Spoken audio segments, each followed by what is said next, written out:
नमस्कार, कशिश मीडिया में आपका स्वागत है। आइए नजर डालते हैं आज की ताजा खबरों पर। और चले गए मेला छोड़कर शंकराचार्य अविमुक्तेश्वरानंद ने सरकार और प्रशासन पर तीखा प्रहार किया है। माघ मेला क्षेत्र से विदा लेते हुए उन्होंने साफ शब्दों में कहा, अब सिर्फ बयान नहीं, अब मैदान में उतरने का समय आ गया है।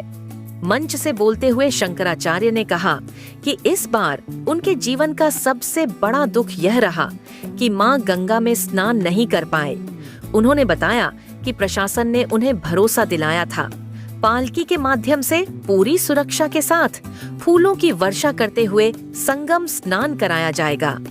शंकराचार्य ने उस आश्वासन पर विश्वास किया, लेकिन बाद में वही प्रशासन अपने वादे से मुकर गया। शंकराचार्य अविमुक्तेश्वरानंद ने दो टूक कहा, हम आसमान और धरती को हिलाने की कीमत नहीं लेंगे, लेकिन अपने धर्म और सम्मान से कोई समझौता भी नहीं करेंगे। उन्होंने मंच से चेतावनी देते हुए कहा कि अब हिंदू समाज को ठगा नहीं जा सकता। अब रणनीति बनेगी, अब आंदोलन होगा और सत्ता को उखाड़ने की तैयारी की जाएगी। शंकराचार्य ने कहा, यह सिर्फ उनका व्यक्तिगत अपमान नहीं, बल्कि सनातन परंपरा, संत समाज और करोड़ों श्रद्धालुओं की आस्था का अपमान है।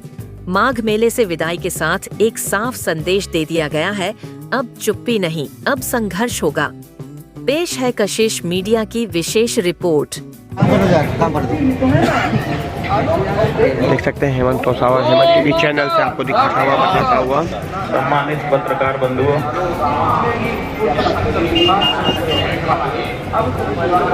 मैं अन्याय को अस्वीकार किया है और न्याय की प्रतीक्षा करेंगे। बंधुओं, आज शब्द साथ नहीं दे रहे हैं और स्वर बोझिल है। प्रयाग की इस पवित्र धरती पर हम आध्यात्मिक शांति की कामना लेकर के आते हैं, लेकिन आज यहाँ से एक ऐसी रिक्तता और भारी मन लेकर लौटना पड़ रहा है जिसकी हमने कभी कल्पना नहीं की थी। प्रयाग में जो कुछ भी घटित हुआ उसने न केवल हमारी आत्मा को झकझोरा है, बल्कि न्याय और मानवता के प्रति हमारे सामूहिक विश्वास पर भी प्रश्न चिन्ह लगा दिया है। करना केवल एक धार्मिक क्रिया नहीं, बल्कि अंतरात्मा की संतृप्ति का एक मार्ग भी है।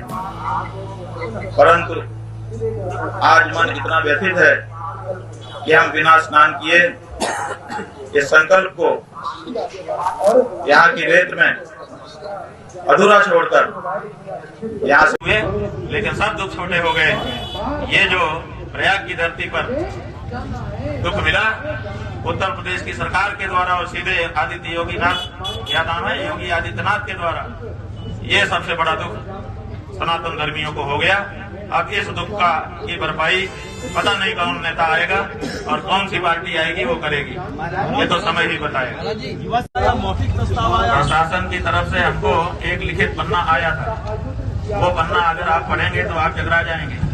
उसमें बहुत सारा उपदेश था, तो हमने कहा भाई ये उपदेशक, प्रशासन उपदेशक का बन गया, तो उन्होंने उसके बारे में कुछ नहीं कहा।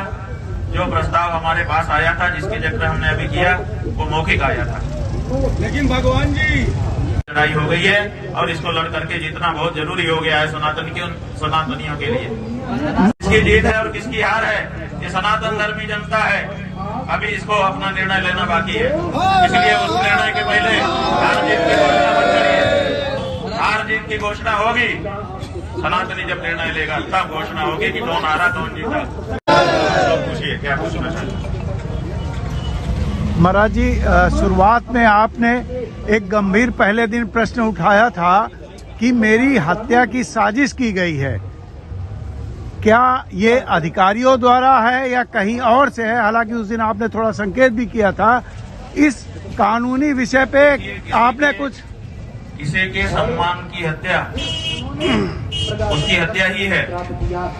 हमारी भौतिक हत्या का प्रयास उस दिन किया गया था जो हमने आप सबसे बांटा था, लेकिन इन 11 दिनों में हमारे पीठ के सम्मान की हत्या तो कर ही दी गई।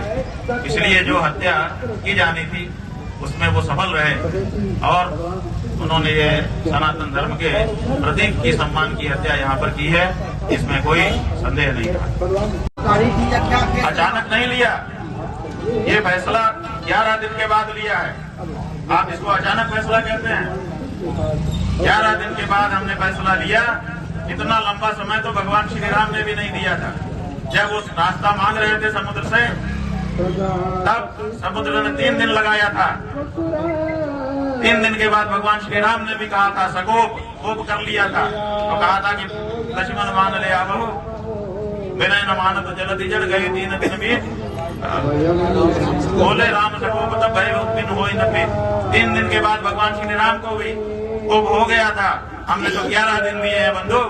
11 दिन में बहुत सारी बैठकें हो सकती थी, बहुत सारे विचार हो सकते थे, लेकिन 11 दिन के बाद भी जब निर्णय नहीं लिया गया, अब हमने ये निर्णय लिया है कि अब हम इसको अंतिम रूप देने के लिए निर्णायक संघर्ष करें, तो हम करेंगे।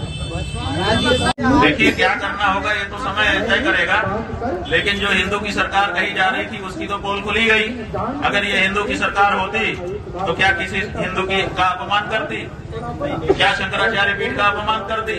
जिससे ये सिद्ध हो गया कि ये हिंदू सरकार नहीं है, ये असल में मुगल सरकार। और जैसे मुगलों को हमने भगाया है उसे भगाएंगे, सनातनियों का राज्य स्थापित करेंगे। अगर ये पार्टी जिसने ये किया है या तो वो सुधर जाए, शरणागत हो सनातनियों के सामने और कहे कि नहीं हम सनातनी संकल्प लेते हैं, और या तो फिर उसको जगह खाली करके हटना चाहिए। देश सनातनियों का है, राज सनातनियों का होगा। सनातन का विरोध करने वाले इस देश में राज नहीं कर सकते, ये कहना पड़ेगा। हे गंगा मैया, हे यमुना माता, हे सरस्वती माता, हे महर्षि याज्ञवल्क्य, हे महर्षि भारद्वाज, हे प्रयाग के समस्त देवियों देवताओं, तुम्हारी साक्षी में शुद्ध मन से 11 दिन बैठ करके हमने न्याय की प्रतीक्षा की है। अब दोषी दंडित हो, हमें न्याय मिले, इसका जिम्मा तुम्हारा है। जय मां। इतना बड़ा निर्णय योगी आदित्यनाथ ने क्यों लिया होगा कि अपने प्रशासन से सनातन धर्म के प्रतीकों के प्रति ये रुख अपनाया गया, अपमानित किया गया सनातन धर्म के हर प्रतीक को। तो इसके पीछे अभी तक निकल करके जो जवाब आया है, जन जन ये कह रहा है कि ये सब आपके 2 कारणों से है। एक तो कुंभ में आपने आदित्यनाथ योगी को भगदड़ का जिम्मेदार ठहराया था। हमने भगदड़ का जिम्मेदार उनको नहीं ठहराया था। हमने भगदड़ की घटना को छिपाने का और लिपापोती करने का उनके ऊपर आरोप लगाया था, जो कि बाद में पूरी तरह से सही सिद्ध हुआ। और दूसरा, गौ माता की रक्षा की जो आवाज हम उठा रहे हैं, वो भारतीय जनता पार्टी की शासित सरकारें करना नहीं चाहती हैं, और इसीलिए गौ माता की रक्षा के लिए जो आवाज उठे उसको चुप कराने के क्रम में ये सब हमारे साथ किया गया है। ये आम जनता के द्वारा निकल करके आया हुआ जवाब है, जिसको हम सौंप दे रहे हैं। आए थे स्नान के लिए, शिविर से निकले थे स्नान के लिए, और अगर बिना स्नान किए जा रहे हैं तो जहाँ तक सम्मान अपमान का प्रश्न है वो तो एक तरफ छोड़ दो। किसी सन्यासी का क्या कोई मान करेगा, क्या कोई अपमान करेगा? सन्यासी शव की तरह से होता है, उसको क्या मान और क्या अपमान। कोई आकर के उसके ऊपर रेशमी शाल उड़ा दे तो प्रसन्न नहीं होता, कोई आकर के वो शाल उठा ले तो वो अप्रसन्न नहीं होता। सन्यासी के लिए मान अपमान बराबर है, लेकिन सवाल मान अपमान से ऊंचा उठ करके न्याय अन्याय तक पहुंच गया है। क्या किसी सनातन धर्मी को गंगा यमुना के पवित्र संगम में स्नान करने से रोका जा सकता है? क्या ये संवैधानिक है? क्या यहाँ पर जो छोटे छोटे बच्चे थे जो अपने वेद शास्त्र का अध्ययन करने के लिए घर से निकले हुए थे, जो यहाँ पर आकर के कुंभ जैसे पर्व को समझना चाहते थे कि ये कैसा होता है पर्व, यहाँ क्या क्या होता है, यहाँ आकर के अपने हिंदू धर्म की विशालता का अनुभव करने के लिए पहुंचे थे। यहाँ पर जो दंडी स्वामी आए थे, यहाँ पर जो हमारी साध्वियां आई थी, यहाँ पर जो हमारे बुजुर्ग आए थे, उन सब का जो अपमान किया गया और उनको स्नान से वंचित किया गया। अब यहाँ पर न्याय और अन्याय की लड़ाई है, संविधान और धर्मशास्त्र की लड़ाई है। और भारत जैसे देश में जहाँ बहुसंख्यक सनातनी रहता है, उसी देश में जिसमें वो सर्वाधिक संख्या में हो, उसी देश में उसका और उसके प्रतीकों का अपमान करने की लड़ाई है। इसलिए वाले हमने कहा था हम निर्णय करेंगे, हमने किया, इसमें दूसरा कोई क्या बता सकता है। प्रशासन और सरकार ने जो प्रस्ताव भेजा, आप बताइए वो हमको सुविधा दे रहे हैं कि आपको हम पालकी में ले जाके ना लाएंगे। क्यों ले जाओगे? जब हम पालकी में तुम्हारी तरफ से जाना गलत था तो क्यों ले जाओगे? और दूसरे हम आगे के लिए चारों शंकराचार्यों की एसओपी बनाते हैं। जब तुम ये बना सकते थे तो तुमने पहले क्यों नहीं किया? और जो मारपीट किया है, जो अपमान किया है, उसके बारे में एक शब्द नहीं। इसका मतलब कि मारपीट करवा के बच्चों का हम माहौल बनाएं और अपने सुविधा ले लें। ये हमारी अंतरात्मा पर कितनी बड़ी चोट वो पहुंचा रहे हैं अपने प्रस्ताव से। क्या इस प्रस्ताव को कोई भी चेतनावान व्यक्ति स्वीकार कर सकता था? इसीलिए हमको लगा कि अब देर नहीं करना चाहिए, तत्काल यहाँ से निकलना चाहिए, क्योंकि ये लोग हमको लोभ लालच दे करके हमारी जो टेक है, जो हमारे मन में पीड़ा है कि सनातन धर्मियों को मारा पीटा गया, उससे विरत करना चाहते हैं। ये अभी भी उसी टैक्टिस पर है कि आपको हम ये सुविधा देते हैं, ये सुविधा देते हैं, आपका ये सम्मान करेंगे, आप मान जाइए। अरे जो आपने पाप किया है उसका क्या होगा? तो इसीलिए हमने कहा था कि हम एक दिन पहले बताएंगे। बिल्कुल आप इस दृष्टि से अगर कह रहे हैं तो ठीक है, लेकिन हमको लगा कि अब यहाँ पर रहना ठीक नहीं है। इनकी नीयत अभी भी पछतावे की नहीं है, इनकी नीयत अभी भी अपने अपराध को स्वीकार करने की नहीं है। अभी भी ये अपनी अकड़ में ही रहना चाहते हैं, केवल सरकारी रेवड़ी बांट करके ये हमको अपने जाल में फंसाना चाहते हैं। और इसीलिए हमने निर्णय लिया कि अब हम यहाँ से निकल जाएं। इसलिए पूछना है, पूछ लीजिए। महाराज जी आज नहीं होगा। ये बताइए कि ये नीतिगत है कि क्या इस तरीके के जो सनातन के मेले हैं या व्यवस्थाएं हैं, उसमें धर्माचार्यों की राय आगे से ली जाए, विकास में ली जाए कि नहीं? धर्म का है, धर्माचार्यों की राय क्यों नहीं ली जानी चाहिए? क्या प्रशासन धर्मशास्त्र का, धर्माचार्यों की परंपराओं का विशेषज्ञ है? क्या यहाँ का मेलाधिकारी इस तरह की कोई डिग्री रखता है? क्या उसने धार्मिक जीवन जी करके कभी देखा है, अनुभव किया है? क्या कोई दूसरा जो भी अधिकारी वहाँ पर खड़े हैं, जो भी अधिकारी प्रबंधन कर रहे हैं, क्या उनको धार्मिक पद्धतियों का शास्त्रीय ज्ञान है? क्या उन्होंने उसको जी करके कभी देखा है? नहीं देखा है। तो स्वाभाविक है इस तरह के मेले जहाँ पर होंगे, धार्मिक मेले, वहाँ धर्म के जो विशेषज्ञ हैं, जिनको शास्त्र का भी ज्ञान है, जिन्होंने परंपराओं को जी करके देखा है, उनकी राय ही सबसे महत्वपूर्ण होगी। उनकी राय का सहयोग ये लोग करेंगे। ये सीधे आकर के उनका नियमन नहीं कर सकते हैं। जिसका जो विषय नहीं है उसमें कैसे आकर के खड़ा हो जाएगा? और यही हो रहा है, इसी कारण से ये सब हुआ है। इस विषय को आप आगे लेंगे? बिल्कुल, इस विषय को आगे हम लेके जाएंगे और भारत की सरकार को इस तरह का एक कानून बनाना पड़ेगा कि जहाँ धार्मिक विश्वास होगा वहाँ धर्म का विशेषज्ञ ही अंतिम प्रमाण होगा, बाकी सब उसके सहयोगी होंगे। क्या करेंगे, क्या रणनीति? इसकी तो हमको बैठ करके रणनीति बनानी होगी। अभी तक तो हमने कोई रणनीति बनाई नहीं, हमने सोचा ही नहीं, क्योंकि हमारा ये विश्वास था कि लंबा समय मिल गया है, सरकारें इस पे चिंतन मनन करेगी, उत्तर प्रदेश की सरकार भी करेगी। और उत्तर प्रदेश की सरकार जिस पार्टी की है उसी पार्टी की सरकार केंद्र सरकार भी है, वे भी इस पर चिंतन मनन करेंगे, क्योंकि केवल ये उत्तर प्रदेश का मसला नहीं है, ये विश्व में जहाँ पर भी सनातनी हिंदू विद्यमान है उन सबका मसला है। जरूर इस पे विचार होगा। इसलिए हम भरोसा करके, आशा करके बैठे हुए थे, लेकिन आज 11 दिन के बाद वो आशा हमारी टूटी है। और इसीलिए अब इस बारे में हम जो हमारे सहयोगी लोग हैं, चिंतक लोग हैं, उनको बुलाएंगे और बुला करके उनके साथ बैठेंगे और एक रणनीति बनाएंगे और उसकी घोषणा आपके माध्यम से करेंगे। और उसका क्रियान्वयन करते हुए सनातन धर्म के मान्य प्रतीकों की रक्षा के लिए जो भी करना होगा वो सब करने के लिए अब आगे बढ़ेंगे, क्योंकि सनातनी असहाय हो रहा है। हिंदू हिंदू की बात तो कही जा रही है, लेकिन असली हिंदू जो सनातन धर्म को मानने वाला है, जो वेद शास्त्र को मानने वाला है, जो नदियों में स्नान को पुण्य मानता है, जो भगवान के प्रति भरोसा रखता है, ऐसे जो हमारे सनातन धर्मियों हैं उनकी सुध लेने वाला कोई नहीं है। जहाँ देखो धड़ल्ले से मंदिर तोड़े जा रहे हैं, जहाँ देखो वहीं पर संतों का अपमान किया जा रहा है, जहाँ देखो वहीं पर सरकार चढ़ाई कर रही है। वृंदावन में देखिए, हमारे मंदिर में जहाँ पर एक परंपरा स्थापित है, जहाँ पर परंपरा से भगवान की पूजा अर्चना होती है, वहाँ के गोस्वामियों को मारपीट करके, बदनाम करके, धक्का मार करके, पुलिस को आगे करके उस मंदिर को अपने कब्जे में लेने के लिए सरकारें प्रयास कर रही हैं। सरकारें जब धर्मनिरपेक्ष हैं तो धार्मिक परिसरों में उनका क्या काम है?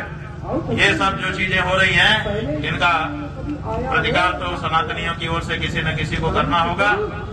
हमने ये निश्चय किया है कि सनातनियों को न्याय दिलाने के लिए हम आगे आएंगे और जो भी करना होगा वो सब करेंगे, लेकिन इसकी योजना बनाने के बाद सत्य की गूंज और उन अनुत्तरित प्रश्नों को छोड़कर जा रहे हैं।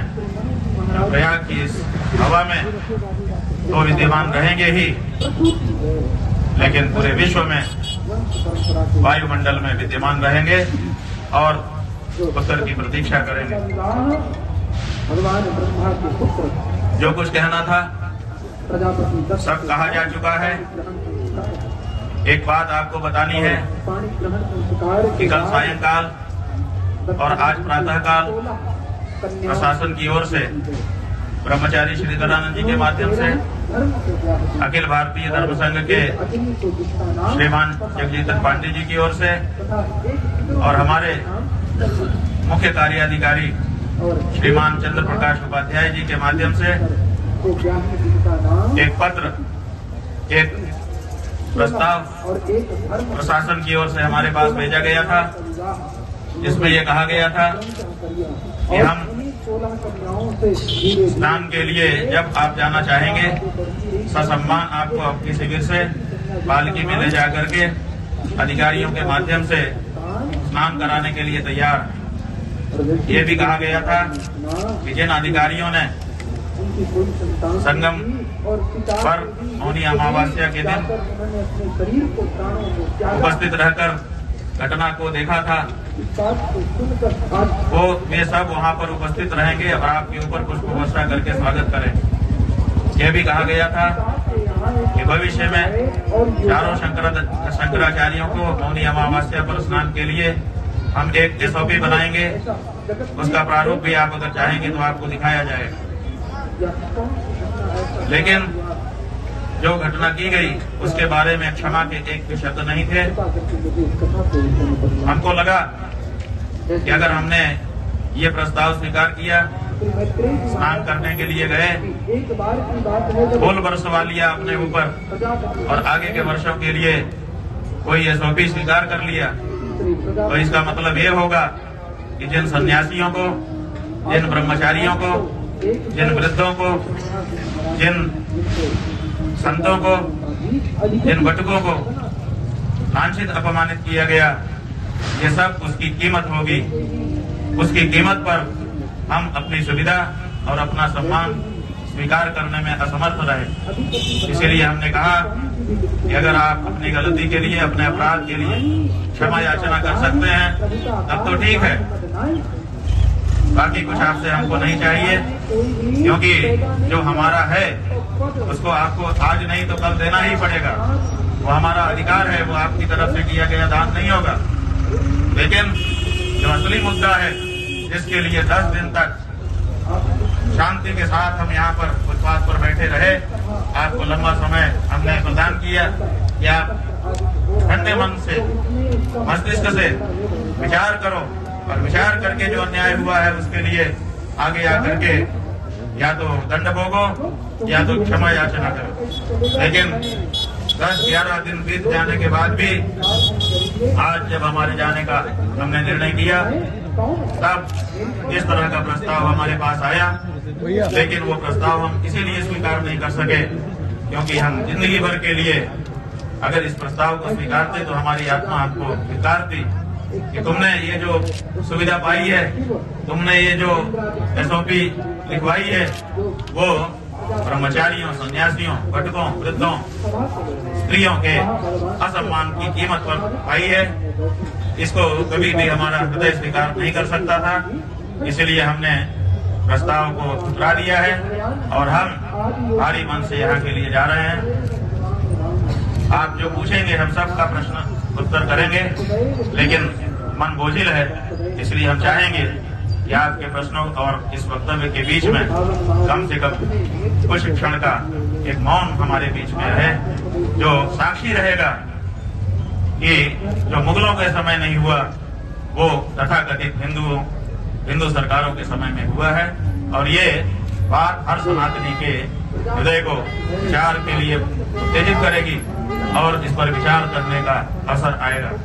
एक तरफ देश के गृह मंत्री कल गांधीनगर में थे, उन्होंने वहां पर कहा कि संतों का अपमान करने वाली और सनातनियों की सुध न लेने वाली सरकारें कभी भी स्थायी नहीं रह सकती हैं। एक तरफ इतना बड़ा ज्ञान उनके द्वारा उच्चारित किया जा रहा है और दूसरी तरफ सनातन धर्म के सबसे बड़े प्रतीक शंकराचार्य, सबसे बड़े प्रतीक बटुक, सबसे बड़े प्रतीक सन्यासी, सबसे बड़े प्रतीक ब्रह्मचारी, जिन्होंने सनातन को अपने कंधों पर ढोने के लिए अपना जीवन समर्पित कर दिया है, ऐसी साधवियां, ऐसे वृद्ध सबका अपमान यहाँ पर हो रहा है और उसके बाद भी इतना बड़ा उपदेश गृह मंत्री जी के श्रीमुख से निकल रहा है। तो ये जो दोहरा चरित्र है, कहने में कुछ और करने में कुछ, ये अब देश के सामने साफ होना चाहिए और उसको साफ करने के लिए हम कार्य करेंगे, सार सनातनी तक संदेश भेजेंगे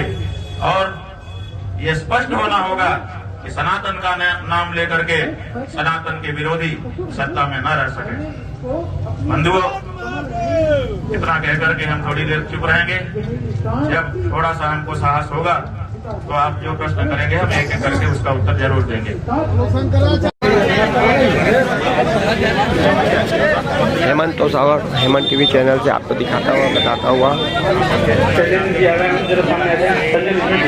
जो पत्रकार उसके साथ रखा है सबको दुपट्टा और रुद्राक्ष वाला दो।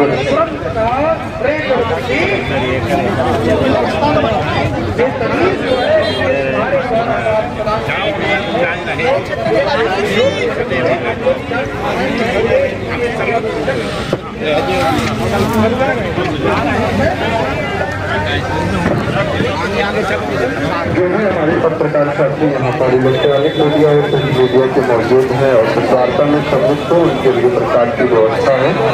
कुछ समय हमको और दे दीजिए, ये हमारा विशेष आग्रह है। तो जिस शरीर का मार्ग खाली कर दीजिए। धर्म की अधर्म का प्राणियों में विश्व का, गौ माता की, गौ माता, गौ माता।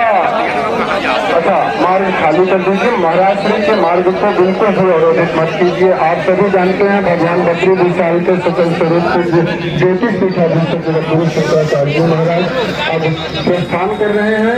आप सभी को पूज्य महाराज श्री का आशीर्वाद काशी के लिए प्रस्थान कर रहे हैं। आप सभी लोग व्यवधान न करें। 12 बजे का टाइम था सराहनीय सहयोग दिया है। निश्चित आप सभी का योगदान कारणिक है और पूज्य महाराज श्री का आशीर्वाद आप सभी को प्राप्त हो रहा है, प्राप्त होता रहेगा, ऐसी इच्छा और मनोकामना है। आज आप सभी लोग और इन्होंने कहा है शंकराचार्य जी ने बड़े स्वामी कि अगर अगली बार माघ मेला या कुंभ लगता है और सरकार नहीं जीती तो शिविर तो बनेगा ही, लेकिन सामने फुटपाथ पर ही ये अपना ऐसा ही बनाकर रहेंगे, मतलब शिविर के अंदर नहीं जाएंगे। देख सकते हैं कि इन्होंने आज घोषणा कर दी है और सरकार ने माफी नहीं मांगी है, नाराज सामने सरकार को इसकी गिल्टी फील हुई है। गौ माता की हर हर महादेव। समझो लग गया, आइए।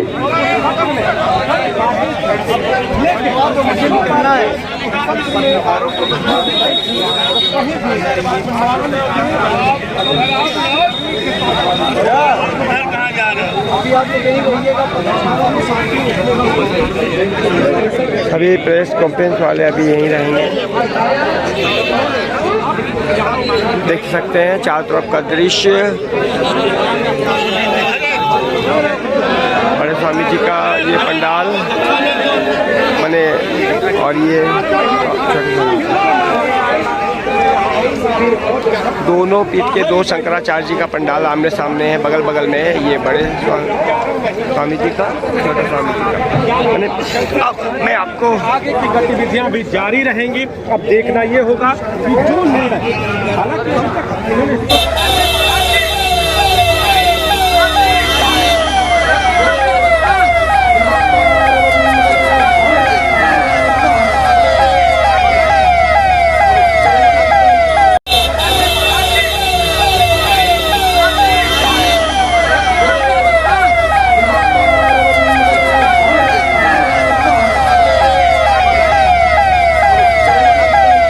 प्रयागराज का तेजी से बढ़ता अखबार, सनसनीखेज घटनाओं का आईना, कशिश मीडिया, हिंदी दैनिक समाचार पत्र, वर्षों से लाखों पाठकों का विश्वास, योग्य और प्रोफेशनल पत्रकारों के साथ सामाजिक उत्थान के लिए कार्यरत, सफलता पूर्वक प्रकाशन के 17 वर्षों से आपके बीच प्रयागराज से प्रकाशित हिंदी दैनिक समाचार।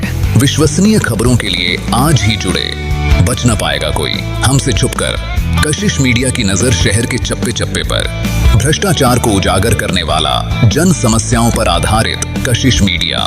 समाचार व विज्ञापन के लिए संपर्क करें 94549 73605। अपने शहर की ताज़ा खबरों के लिए कशिश मीडिया हिंदी दैनिक समाचार पत्र फेसबुक पेज और यूट्यूब चैनल को सब्सक्राइब करें और बेल आइकॉन जरूर दबाएं।